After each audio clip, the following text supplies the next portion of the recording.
वो ऑलराउंडर जिसने अपनी बल्लेबाजी से गेंदबाजों को दिया था मसल, तो अपनी गेंदबाजी से बल्लेबाजों को दिया था रसल। अब वो रिटायर हो गया। केकेआर का एक युग का अंत हो गया है क्योंकि आंद्रे रसल ने आईपीएल से रिटायरमेंट का ऐलान कर दिया। यूं तो रिटायरमेंट फाफ डुप्लेसी ने भी किया है, लेकिन रसल की कहानी अलग है क्योंकि रसल बहुत मेमोरीज हैं क्रिकेट में। हारा हुआ मैच रसल आए, जिता ले गए। इस बार केकेआर ने उनको रिटेन नहीं किया था और यह हैरान कर गया था कि रसल को रिटेन नहीं किया, सीरियसली। और रसल की तरफ से भी स्टेटमेंट आया कि वो और किसी फ्रेंचाइज के लिए खेलना नहीं चाहते। तो उन्होंने फैसला किया है कि जितना था, जो था, यहीं तक था। चलता हूं, दुआओं में याद रखना, क्योंकि लॉयल्टी इज द रॉयल्टी।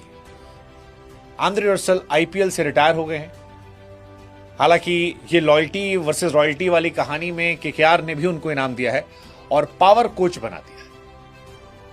अब पावर कोच मेरे ख्याल से एक नए प्रकार का शब्द है जिसका इजाद किया गया है। अब बैटिंग कोच तो बनाएंगे नहीं क्योंकि रसल भाई तो 4 गेंद पर 18 मारने वाले हैं।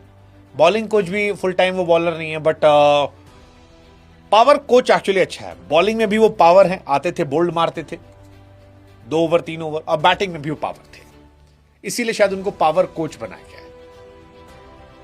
बट केकेआर के एरा का अंत हो गया। अगर आप केकेआर के लिए बात करो, रसल की केवल, तो रसल ने 2593 रन बनाए हैं केकेआर के लिए और 122 विकेट निकाले हैं, जो वन ऑफ द फाइनेस्ट है।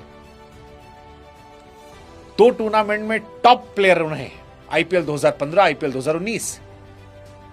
16 बार मैन ऑफ द मैच का अवार्ड जीता है। केकेआर के साथ उन्होंने आईपीएल जीता है और अब वो पावर कोच बन गया, first power coach of N IPL franchise.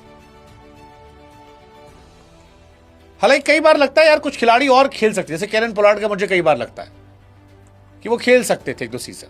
ऐसे ही रसल का भी मुझे लग रहा था 1-2 सीजन खेल सकते थे, लेकिन इन लोगों ने किसी और फ्रेंचाइज के लिए खेलना चाहा नहीं। वे सोचा ठीक है, जहां खेल रहे थे वहीं खेलेंगे, कोच के तौर पे खेलेंगे। ब्रावो भी ऐसे ही हुआ था, हालांकि ब्रावो अब खुद चले गए हैं केकेआर में। रसल यही रहा, और उससे पहले अगर आप याद करो पोलार्ड, ये तीनों की यही कहानी थी। वेस्ट इंडीज प्लेयर्स की लॉयल्टी अलग रही है, बट रसल मेनियम आपको दिखाई नहीं पड़ेगा आईपीएल में, क्योंकि रसल अब रिटायर हो चुके हैं। केकेआर के कोचिंग स्टाफ का हिस्सा रहेंगे अभिषेक नायर और ब्रावो के साथ। इंटरेस्टिंग है, मतलब पर्सनली मेरे को लग रहा था कि अगर रसल रिलीज हुए हैं तो कोई ना कोई टीम उन पर बड़ी बोली लगाएगी।